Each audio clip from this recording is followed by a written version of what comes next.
EWTN's Bookmark. I'm Doug Keck, your host. Our very special guest is Father Wojciech Giertych, OP. The book is The Spark of Faith, Understanding the Power of Reaching Out to God, proudly published by us at EWTN Publishing. It's a pleasure to meet you, Father. People will remember your presence being on the Mass back in February, also with Father Mitch when he was on, talking Polish with you, of course. And you're originally, you're of Polish descent. You were actually raised in England, but then you went back to Poland, right? Okay. I wouldn't say back because I was born in England. Okay, to kind of recapture your roots. Yes, okay. Exactly. Now you have a special title, Theologian of the Papal Household. We hear these titles sometimes, and certainly in the United States, we don't quite understand what exactly does that mean. I would like to know the answer to that question as well. But for 8 centuries, there's a tradition in the Holy See that there is a Dominican who holds this office.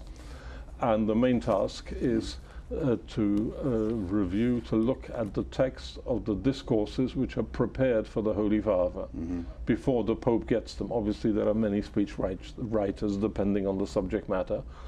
And it's the wisdom of the Holy See that it's good to have a Dominican who should be well versed in Thomas Aquinas and to be able to look in the light of Aquinas' theology on the discourses that are prepared. Now the title is The Spark of Faith, and you talk about reaching out to God. One of the things struck me, we always think of the hound of hell. We think about God is always reaching out to us, always looking for us.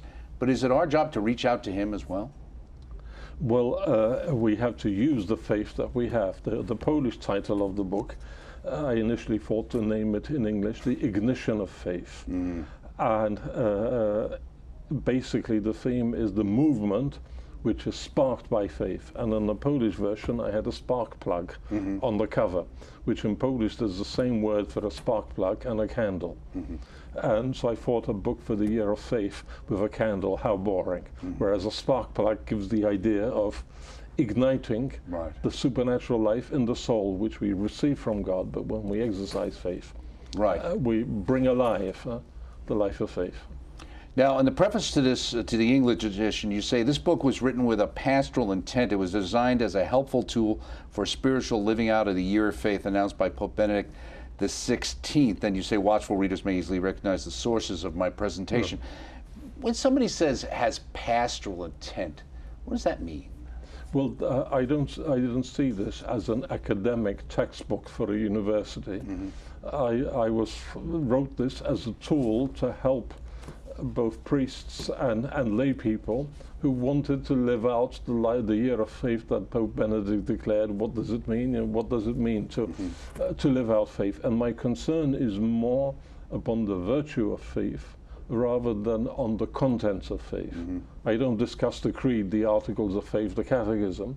I discuss more the fact that we believe, and why is this important, and what is the reason for that God wants to engage with us through faith and not through science, through knowledge. Right.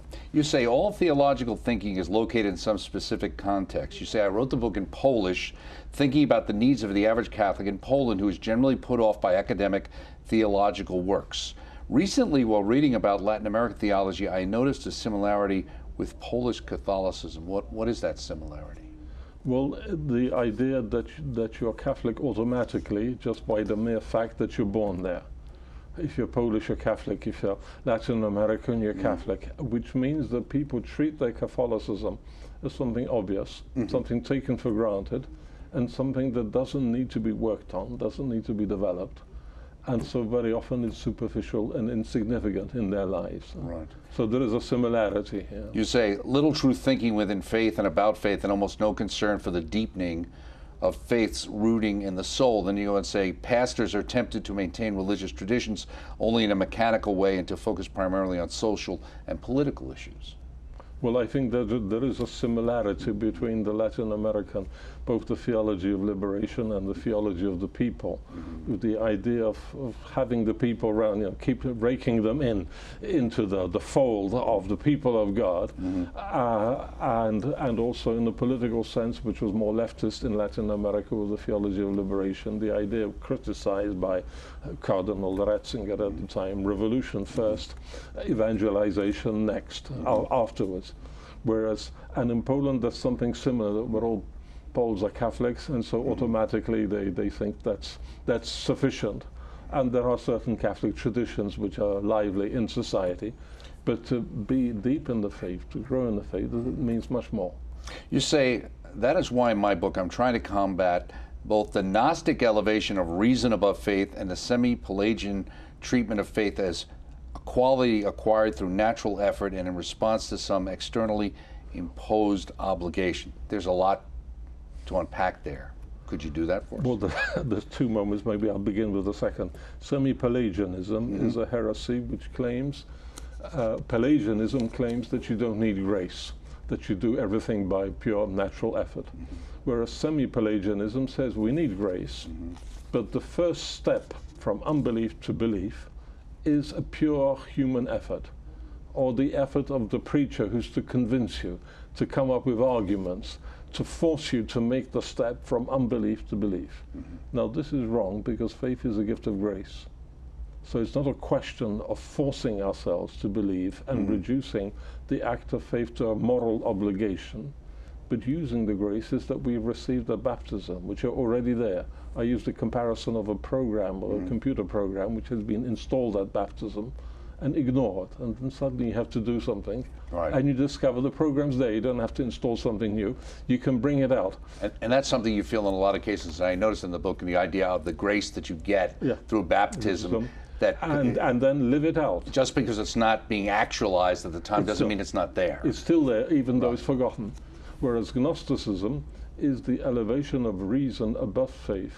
And it's the idea that you can scan the truths of faith according to some criteria which for you are important, which may be academic positions of biblical archaeology or linguistics or history or psychology, that this fits into my views, or political views, options that you have. And these options are more important than the mystery of faith. So you treat faith as a supermarket, pull out things that fit your ideas, but you're not really led by God then. So in fact we have to do the reverse, and we have to scan our lives according to the truth that has been revealed and the gift of grace that has been given Sometimes to us. In a Catholic venue it would be called cafeteria Catholicism. You kind of pick and choose. Now you say faith is a divine gift that enables the encounter with God. You say throughout the time that a person persists in a lively faith, he is animated from within by divine grace. When he breaks this contact with God, when an obstacle has been erected between him and God, divine grace is excluded from the soul, and so it cannot transform the soul from within. What is an example of something that would block that contact? Well, basically, the definition of a mortal sin is a sin which intrinsically, in the act which is done, it's against divine charity. So when you persist in a state of mortal sin, you exclude the allowing of God in your life. Whereas the act of faith is, in some sense, you transfer the problem from your shoulders onto the shoulders of Christ. And you're trusting in the power of God, and you're bringing in the power of God into what you're doing. And so a lively prayer where faith is exercised habituates us to the fact that we are surrendering to God. We are abandoning ourselves to the power of grace, and we're counting on the presence of the grace of the Holy Spirit within our lives. You say elsewhere here that the most important thing that we have to say about faith is that it is the overpowering of the human spirit by God. Well, somebody would say, well, I thought God wants us to have free will. Why would he be overpowering us? Well, God as the first cause can work within the second cause, which is us, in such a way that the second cause doesn't lose its dignity as it's moved by the first cause. This is very metaphysical. But God, as the creator of everything, should not be treated as one cause amongst other causes in this world. So God, by granting us his grace, can work within our liberty, within our choices, and the good acts that we do, as they're done in union with God, are 100% our own. And 100% divine at the same time. An act of charity, if you do some good act, you prepare a wonderful meal for your family in the evening, and you do it for the love of the family, to have a good atmosphere, and you invite God into that. You've cooked the meal. It's your creativity which is involved. But at the same time, you've invited God to be present in what you're doing. You say the study of faith may also try to begin with a sociological description. Most often, however, such inquiries stop short of viewing faith itself and instead observe religiosity. What is religiosity? Well, the virtue of religiosity is a virtue which is allied with justice, which basically renders the veneration which is due to God on the basis of justice. And so this is important, and a natural religiosity has its value, whereas living out the theological virtues is more living in friendship with God, not out of an obligation. And religiosity has certain customs, certain traditions, and so on in religious orders or in the popular piety and so on, which are certain practices which keep us in the right track. But the practices themselves, they do not save. Whereas the encounter with the living God through faith, hope, and charity, that is decisive. You say faith, which makes our meeting with God possible, is a divine gift, but its actualization depends on us. Yes. That's basically what you just said. Yeah, yeah. Now, you also said here that in the Gospels, we see that Jesus always expected from people a living faith directed at him. Without this, he could not perform miracles, and this is Mark 6. Faith was always an absolutely necessary condition for the effusion of his graces.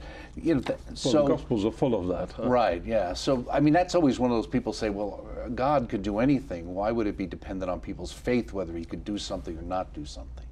But God is yearning for our human heart. We have to remember that God is a father, and the father is yearning for the encounter with the child. And the child's response is humane, is real. It gives the mutual joy of the encounter. And so God is awaiting this contact. So that it's an invitation to live out our entire life. If you read the entire Old Testament, constantly God is as if bewailing the fact that Israel is moving away, is forgetting about God, is finding idols, finding other substitutes.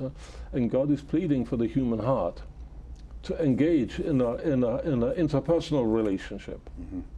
Now, the section on faith and prayer, you say prayer as perseverance in faith. It is personal prayer that's the most important for the maintenance of a lively faith. Yes. And if a priest only celebrates the liturgies, but never prays in private, then he celebrates the liturgies in a mechanical way. If he doesn't struggle to be a friend of God personally, then the liturgies become a social event that he's doing to maintain the religiosity, to keep the people raked into the people of God in the parish. Right. Well, you talk about where the focus needs to be on Christ, not on the priest or on necessarily the people of course, which is where we've had some problems over the years.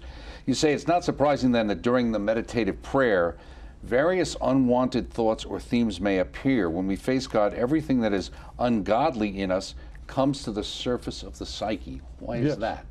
Well, that's, the way we are. We have our emotions, we have our resentments, we have our angers, we have all our difficulties within us.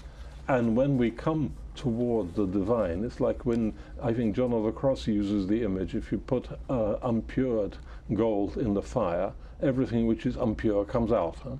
So if we place ourselves in front of the fire of God, the fact that various things are rumbling in our mind, in our emotions, making it difficult to engage with God, this is a normal psychic reaction, but we shouldn't panic in this moment. But when we are aware of the fact that our mind has drifted away, we focus on Jesus, and then suddenly we think, well, Jesus is holy, but I'm not, and then you're angry at somebody else. Right. Go back and place your trust in God.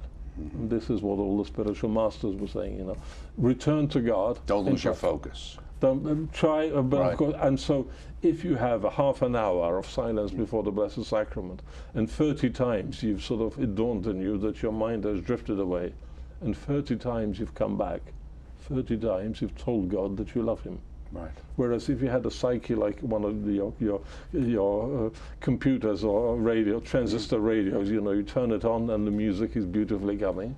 There was one moment when you turned it on, and then the rest, there was no struggle there. Whereas our mind doesn't function like a beautiful radio.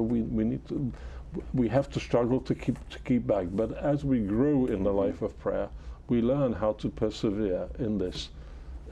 in faith, and I write there somewhere that it's important to believe in the supernatural quality of faith. Mm-hmm. So Yeah, it's you not do. only Right. an act of faith, but also believing that this faith has this capacity to touch God. Well, you talk about it that it's real. Then it's real. Right. That it's just as real as we're real. Oh yeah. And the image of Teresa of Lisieux, who says that during prayer, Jesus seemed to be silent, and she says that's a sign that he trusts me. And people who love one another don't have to be chatting all the time. So They kind of know.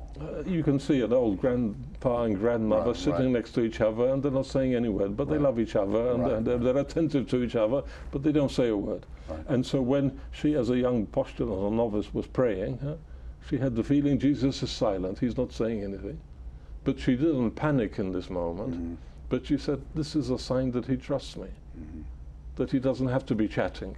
And so she's winning the difficulty of a dark faith with a next act of faith, believing that Jesus is there. Here, going back to faith and religiosity, you said Christian faith differs from religiosity because faith is a particular gift of God. That is why it is inappropriate to speak about Islamic faith or even more so about Buddhist faith, but we can speak about religiosity beyond Christianity. So you're Yes. making a differentiation even for those other religions. Yes, definitely. Because they are not revealed religions, but they perceive the fact that man has a religious finality, and they perceive they have some inkling of a creator. Buddhism not so much, but that there is some reverence due to the creator. And so the Muslim, the word Islam means subordination, fall on your head in front of God. It is a sign that God is important, but there's no question of engaging in a friendship with God. There's no question of God coming close as in the incarnation. And so there is definitely Islamic religiosity, but the infused virtues, the theological virtues that we get at baptism, the Muslims do not have them by definition, which doesn't mean that God may not give within a natural religiosity a true faith, like in the case of Melchizedek and the Queen of Saba and the people of Nineveh. And throughout the ages, there are people within a non-Christian religiosity who have received the grace of faith and tried to be faithful. And Thomas Aquinas says that such people belong to the church. They belong to the new law of grace, even though they may have been born before Abraham or in America centuries before Columbus. Okay.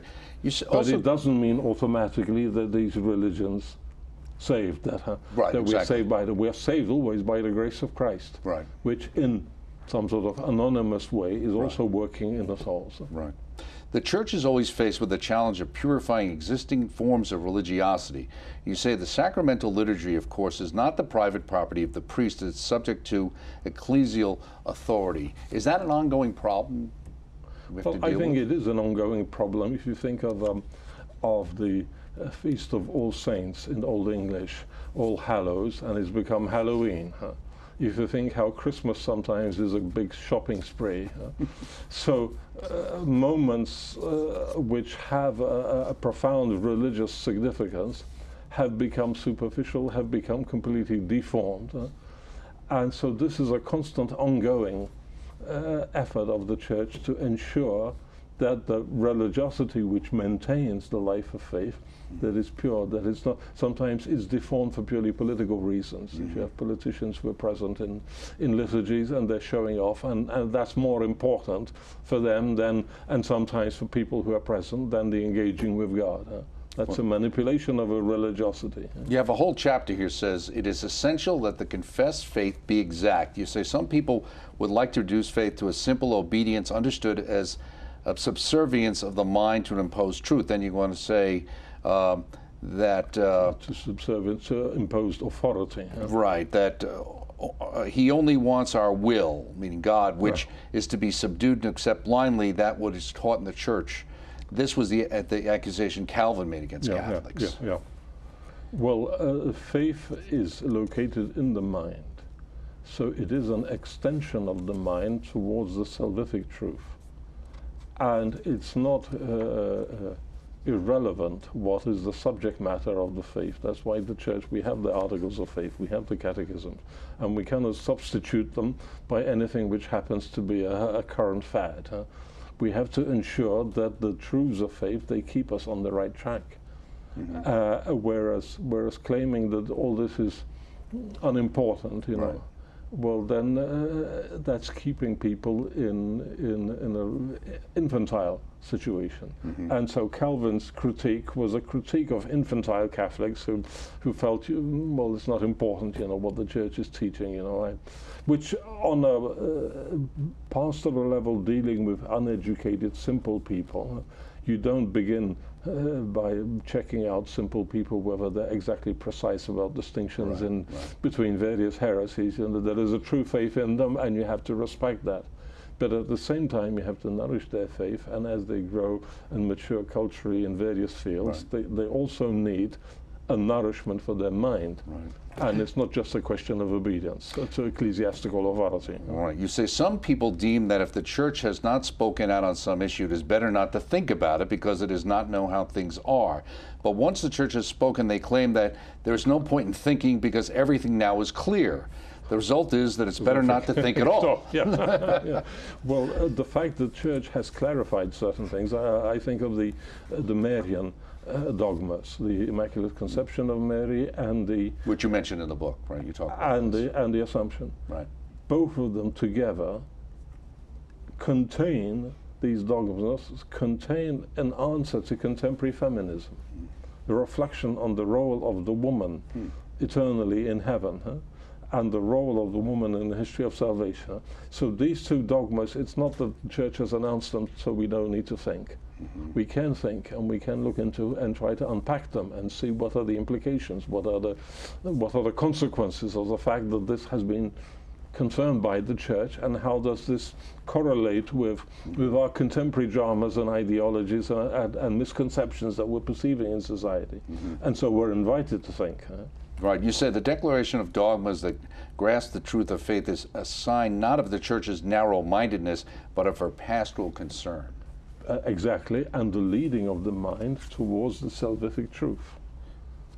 So it's not a question stop thinking, but continue thinking, but accepting the mystery which God has given us and see what is involved in it.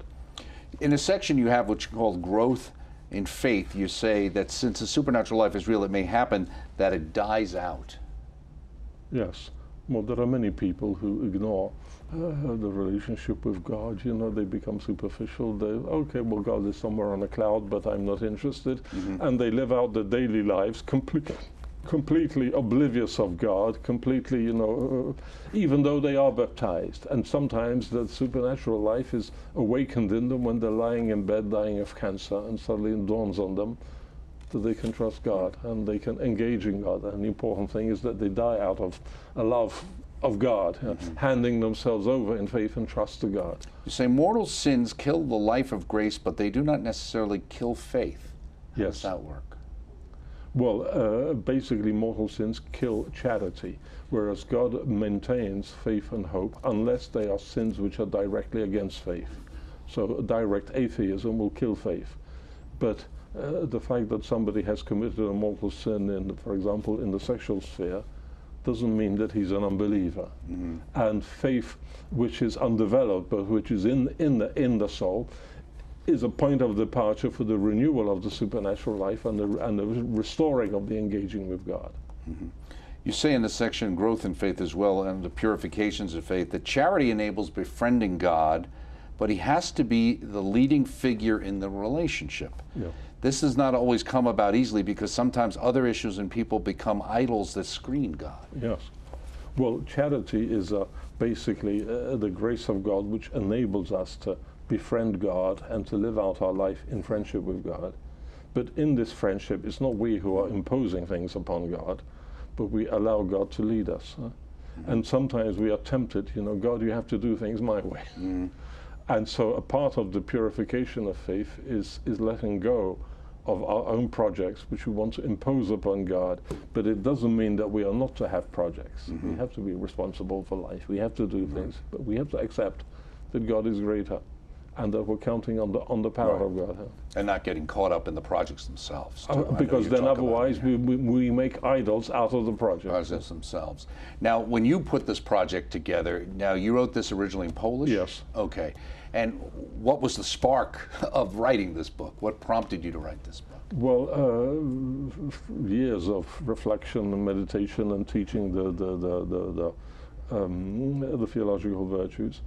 But in some sense, I've read a lot of the works of Father Marie-Eugène de l'Enfant Jésus, Mary Eugene of the Child Jesus, a French Carmelite who was recently beatified. But I read many of his works long before his beatification. And he was a great Carmelite spiritual master, referring also to Aquinas, but to John of the Cross and the two Teresas.